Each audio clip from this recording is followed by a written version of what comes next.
أعوذ بالله من الشيطان الرجيم. بسم الله الرحمن الرحيم. كنتم خير أمة أخرجت للناس تأمرون بالمعروف وتنهون عن المنكر وتؤمنون بالله ولو آمن أهل الكتاب لكان خيرا لهم منهم المؤمنون وأكثرهم الفاسقون لن يضروكم إلا أذى وإن يقاتلوكم يولوكم الأدبار ثم لا ينصرون صدق اللہ العظیم. تم ہو خیر امتن بہترین امت، اخرجت للناس نکالے گئے ہو لوگوں کے لیے، تأمرون تم حکم کرتے ہو بالمعروف نیکی کا، وتنہون اور روکتے ہو عن المنکر برائی سے، وتؤمنون باللہ اور اللہ پر تم ایمان لاتے ہو، ولو آمن اور اگر ایمان لے آئیں اہل الکتاب اہل کتاب، لکان خیرا لہم تو ان کے لیے یہ بہتر ہوگا، منہم المؤمنون ان میں سے کچھ لوگ ایمان والے ہیں، واکثرهم الفاسقون اور اکثر لوگ فاسق ہیں، لن یضروکم وہ تمہیں ہرگز نقصان نہیں پہنچا سکتے، الا اذی مگر تکلیف دے سکتے ہیں، وَإِن يُقَاتِلُوكُمْ اور اگر وہ تم سے لڑیں، یولوکم الادبار تو وہ تم سے اپنی پیٹھ پھیریں گے، ثم لا ینصرون پھر وہ مدد نہ کیے جائیں گے۔ یہ آیت مبارکہ ہے، پیچھے ایک آیت ہم نے پڑھی ہے جس میں اللہ تبارک و تعالیٰ نے فرمایا وَلْتَكُمْ مِنْكُمْ أُمَّةٌ يَدْعُونَ إِلَى الْخَيْرِ وَيَأْمُرُونَ بِالْمَعْرُوفِ وَيَنْهَوْنَ عَنِ الْمُنْكَرِ کہ تم میں ایک جماعت ایک گروہ ایسا ہونا چاہیے جو لوگوں کو اچھائی کی طرف بلانے والا ہو اور برائی سے ان کو منع کرنے والا ہو، ایک گروہ ہونا چاہیے۔ لیکن یہاں پر اللہ تبارک و تعالیٰ نے پوری امت کو خطاب کر کے فرمایا کہ تم بہترین امت ہو اور لوگوں کے لیے نکالے گئے ہو۔ اب لوگوں کے لیے نکالے گئے ہو اس کا مطلب اس طرح تو سمجھ نہیں آئے گا، یہاں پر اگر ہم ایک لفظ کا اضافہ کریں للناس کے بجائے لنفع الناس لوگوں کو نفع پہنچانے کے لیے، تو پھر ہمیں مطلب تھوڑا اچھے سے سمجھ لگ جاتا ہے کہ تم امت ہو جو نکالے گئے ہو لوگوں کے نفع کے لیے، لوگوں کو فائدہ پہنچانے کے لیے، تو بہترین امت فرمایا۔ بہترین امت ہونے سے بہت ساری چیزیں مراد لی جا سکتی ہیں۔ عام طور پہ ہمارے تبلیغی حضرات جو ہیں اس آیت کو بہت زیادہ پیش کرتے ہیں، تو وہ اسی وجہ سے کہ وہ بھی اچھائی کی طرف بلانے والے ہوتے ہیں اور برائی سے منع کرنے والے ہوتے ہیں، تو وہ یہ آیت کثرت سے ذکر کرتے رہتے ہیں اپنے بیانات میں۔ یہاں پر بہترین امت ہونے سے یہ بھی مراد ہے کہ اس کے اندر اللہ تبارک و تعالیٰ نے ختم نبوت کو بھی ذکر فرمایا ہے کہ حضور پاک صلی اللہ علیہ وآلہ وسلم جو انبیاء کا کام کیا کرتے تھے، آخری رسول تھے، اور اب جو وہ کام ہے وہ سارے کا سارا کام آپ لوگوں کی ذمہ داری بن گئی ہے۔ یعنی انبیاء کا کیا کام ہوتا تھا کہ وہ تبلیغ کرتے تھے، دین کی تبلیغ، اور اس کے بعد وہ برے کاموں سے منع کرتے تھے اور اللہ کی طرف بلاتے تھے، اللہ پر ایمان رکھتے تھے۔ اسی طرح وہ ساری کی ساری ذمہ داری ہمارے اوپر آ گئی ہے، تو ہم اس حوالے سے بہترین امت ہیں، یعنی انبیاء والا کام ہمیں مل گیا ہے۔ تو جو کام وہ کرتے تھے، تبلیغ کرنا، لوگوں کو دین کی طرف بلانا، اچھے کام کرنا اور برے کاموں سے منع کرنا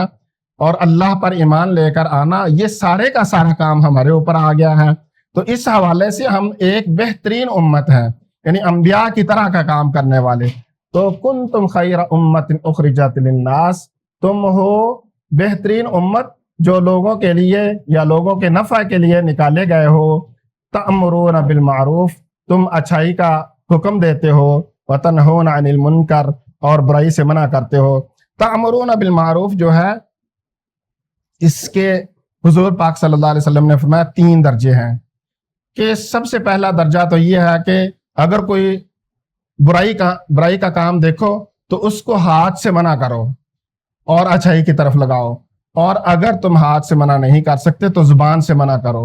اور اگر زبان سے بھی منع نہیں کر سکتے تو دل میں اس کو برا سمجھو، اور یہ ایمان کا ادنا ترین حصہ ہے۔ تو مطلب ہم عام طور پہ ہمارے لوگ جو ہے اسی میں آج کے دور میں ہیں کہ ہم کسی کو برائی سے منع کرنے کے بجائے ہم دل میں برا سمجھتے ہیں، یا پھر ہم سمجھتے ہیں کہ ہماری ذمہ داری ہی نہیں ہے، ہمیں اس سے کیا لگے۔ یہ تو بالکل سوچنا ہی نہیں کہ ہمیں کیا لگے، ہم نے یہ کرنا ہے کہ کم سے کم اس کو برا سمجھنا، یہ کم ترین درجہ ہے ایمان کا۔ تو تأمرون بالمعروف، اچھائی کا حکم کرتے ہیں، وتنہون عن المنکر، اور برائی سے منع کرتے ہیں، وتؤمنون باللہ، ایک اور کام ہے تؤمنون باللہ کہ تم اللہ پر ایمان لاتے ہو۔ اب یہود و نصارہ جو ہیں وہ بھی بعض اوقات جو ہے نا اچھائی اور برائی کے اندر فرق کر رہے ہوتے ہیں، لیکن یاد رکھیے اچھائی اور برائی کا جو فرق ہے وہ ہمیں دین بتاتا ہے، ہم اپنے حساب سے ان چیزوں کو نکال نہیں سکتے ہیں۔ مثال کے طور پہ ظاہری طور پہ اگر دیکھا جائے تو شراب کیا چیز ہے، اس میں کون سی برائی والی بات ہے؟ تو ہماری اپنی چوائس ہے، لیکن دین نے ہمیں بتایا ہے کہ جو شراب ہے یہ غلط ہے، یہ نقصان دہ ہے، اس سے بچو۔ اسی طرح اور بھی خنزیر کا گوشت ہے، پوری دنیا میں آپ جائیں آپ کو کہیں پہ ایسا نہیں ملے گا کوئی کہے کہ یہ برا ہے، اس کو کوئی بھی برا نہیں سمجھتا۔ تو دین ہمیں بتاتا ہے کہ یہ برا ہے، اس سے بچو۔ اس طرح کر کے بہت ساری چیزیں ہیں جن کے بارے میں یہ کنسیپٹ ہی نہیں پایا جاتا کہ یہ اچھی چیز ہے یا بری چیز ہے۔ اس لیے ہمیں اس وقت پتہ چلتا ہے کسی چیز کے اچھا ہونے کا یا برا ہونے کا جب ہم اس چیز کو دین کی نظر سے دیکھیں گے۔ اگر دین کی نظر سے ہم نہیں دیکھیں، جیسے سود ہے، سود میں برائی کیا ہے؟ ہم پیسہ زیادہ لے رہے ہیں تو ہمیں تو فائدہ ہے، تو یہ دین نے ہمیں بتایا کہ اس سے بچو، یہ نقصان کی چیز ہے۔ تو ہم اس وقت تک اس برائی کو پہچان نہیں سکتے ہیں جب تک ہم دین کو نہیں پڑھیں گے۔ تو دین سے ہم نے یہ بات سیکھنی ہے کہ کون سی چیز اچھی ہے، کون سی چیز بری ہے، تو ہمیں وہی بتاتا ہے، اور وہ اس وقت ہوتا ہے جب ہم ایمان لاتے ہیں اللہ پر۔ تؤمنون باللہ، ہم ایمان لاتے ہیں اللہ پر۔ اور فرمایا وَلَوْ آمَنَ أَهْلُ الْكِتَابِ، اور اگر اہل کتاب ایمان لے آئیں، لَكَانَ خَيْرًا لَّهُمْ، تو ان کے لیے یہ بہتر ہوگا، یہ اچھا ہوگا۔ اب یہاں سے مراد یہودی ہیں، جو یہودی لوگ ہیں وہ بھی ایمان نہیں لاتے تھے، وہ حضور پاک صلی اللہ علیہ وسلم کو دل سے جانتے بوجھتے بھی آپ صلی اللہ علیہ وسلم کو اللہ کا رسول، یعنی کہ دل ان کا تسلیم کرتا تھا لیکن وہ ظاہر نہیں کرتے تھے، وہ اس بات کو لوگوں میں نہیں بتاتے تھے، اپنے لوگوں میں اپنے گھر میں بات کر لی کہ یہ بندہ تو سچا ہے، لیکن باہر کسی کے سامنے اظہار نہ کیا، اسلام کو قبول نہ کیا۔ یہ وہ بات ہے کہ اگر وہ بھی صحیح والا ایمان لے آئے اور رسول اللہ صلی اللہ علیہ وسلم کو اور اللہ پر ایمان لے آئے، وہ ان چیزوں کو مان لیں، تو یہ ان کے لیے بھلائی کا کام ہے۔ منہم المؤمنون، ان میں سے کچھ لوگ مومن ہیں۔ مومن سے مراد یہ نہیں ہے کہ وہ حضور پاک صلی اللہ علیہ وسلم پر ایمان لے آئے ہیں، کچھ تو لے بھی آئے تھے، جو لے آئے تھے وہ تو صحابہ اکرام میں شامل ہو گئے۔ جو ایمان نہیں لے کر آئے ہیں وہ لوگ، ان کے بارے میں بات ہو رہی ہے کہ ان میں سے کچھ لوگ ہیں جن کا دل نرم ہے، جن کا دل اسلام اور مسلمانوں کے لیے نرم ہے۔ منہم المؤمنون، ان میں سے کچھ لوگ ہیں جو یعنی کہ اچھے کام کرتے ہیں، اچھائیوں کی طرف بلاتے ہیں، لیکن وہ اللہ پر ایمان نہیں لاتے، تو پھر بھی ان کو ان کی سزا ملنی ہے جو اللہ پر ایمان نہیں لاتے، کیونکہ کوئی بھی کام اس وقت تک وہ قابل قبول نہیں ہے جب تک کوئی بندہ ایمان نہیں لے آتا۔ تو تؤمنون باللہ، تم اللہ پر ایمان لاتے ہو، ان میں سے کچھ لوگ جو ہیں وہ ایمان تو لاتے ہیں لیکن وہ اس چیز کا اظہار نہیں کرتے ہیں۔ وَأَكْثَرُهُمُ الْفَاسِقُونَ، اور ان میں سے اکثر لوگ فاسق ہیں۔ فاسق بہت زیادہ گناہوں میں آگے بڑھنے چڑھنے والے، سب سے اوپر جانے والے۔ لَن يَضُرُّوكُمْ، وہ تمہیں ہرگز نقصان نہیں پہنچا سکتے ہیں، الا اذى، مگر تکلیف دے سکتے ہیں۔ اب دیکھیے حضور پاک صلی اللہ علیہ وسلم جب غزوہ خندق ہوا، اس کے بعد سے اللہ تبارک و تعالیٰ نے یہ آیت نازل فرمائی اور فرمایا کہ وہ تمہیں ہرگز نقصان یعنی بڑا نقصان نہیں پہنچا سکیں گے، وہ تمہارا قتل نہیں کر سکتے، تمہارے ساتھ لڑ نہیں سکتے ہیں، ظاہری طور پہ لڑ نہیں سکتے، وہ اندر اندر جو ہے وہ تمہیں تکلیف پہنچائیں گے، چھوٹی چھوٹی تکلیفیں، مثال کے طور پہ کوئی نہ کوئی باتیں کر لیں، کوئی نہ کوئی تم آپ کے خلاف سازشیں کر لیں، اور کوئی ایسی چیزیں کر لیں، زبان سے برائی کر لی، تو اس حوالے سے یہ تکلیف تو دے سکتے ہیں، لیکن یہ آپ کو بڑا نقصان یعنی قتل کر دیں یا کچھ ایسا کریں تو وہ ایسا نہیں، ہرگز نہیں کر سکیں گے، یہ اللہ تبارک و تعالیٰ نے فرمایا۔ اور فرمایا وَإِن يُقَاتِلُوكُمْ، اور اگر وہ تمہارے مقابلے میں جنگ کے لیے آ جائیں تو يُوَلُّوكُمُ الْأَدْبَارَ، وہ تم سے پیٹھ پھیر جائیں گے، یعنی وہ میدان میں آپ کے سامنے ٹک بھی نہیں سکتے۔ اگر وہ لڑائی کے پہلی بات تو ان کے اندر یہ ہمت ہی نہیں ہے کہ وہ تمہارے سامنے آئے۔ یہ یہودیوں کو ہمیشہ ہمیشہ کے لیے اب بھی، اب اگلی آیت میں ایک مضمون آ رہا ہے جس میں فرمایا کہ اگر یہ اللہ کی رسی کو تھام لیں یا پھر لوگوں کی رسی کو تھام لیں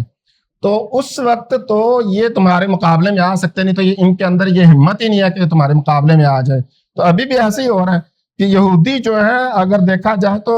ان کے پیچھے امریکہ ہے، ان کے پیچھے جو ہے وہ عیسائی کھڑے ہیں، تو اس وجہ سے وہ لوگ مسلمانوں کے مقابلے میں آ جاتے ہیں۔ اگر یہ لوگ پیچھے سے پشت پناہی چھوڑ دیں تو یہ آپ کے مقابلے میں، مسلمانوں کے مقابلے میں آ ہی نہیں سکتے۔ تو یہی بات ہے کہ وَإِن يُقَاتِلُوكُمْ، اگر وہ آپ سے مقاتلہ کریں، لڑائی کریں، يُوَلُّوكُمُ الْأَدْبَارَ، تو وہ یہ سامنے ٹک نہیں سکیں گے بلکہ وہ پیٹھ پھیر لیں گے۔ ثُمَّ لَا يُنصَرُونَ، پھر ان کی مدد نہیں کی جائے گی۔ مطلب اگر یہ لڑائی میں آئیں گے سامنے اور یہ پیٹھ پھیر جائیں گے تو جو ان کی پشت پناہی کرنے والے ہیں وہ لوگ بھی پیچھے ہٹ جائیں گے اور اس کے بعد وہ ان کی مدد نہیں کریں گے۔ تو یہ اب تک ان کا سلسلہ ہے کہ اگر پیچھے کوئی بندہ کھڑا ہوتا ہے تو یہ لڑائی کے لیے شیر ہو جاتے ہیں، اگر کوئی پیچھے نہیں ہوتا تو پھر اس وقت یہ لڑائی کی ہمت نہیں کرتے۔ لیکن اگر ایسا کرتے بھی ہیں، لڑنے کے لیے تیار ہو جاتے ہیں، تو پھر کیا کرتے ہیں؟ پشت پناہی کرتے ہیں، یعنی پیچھے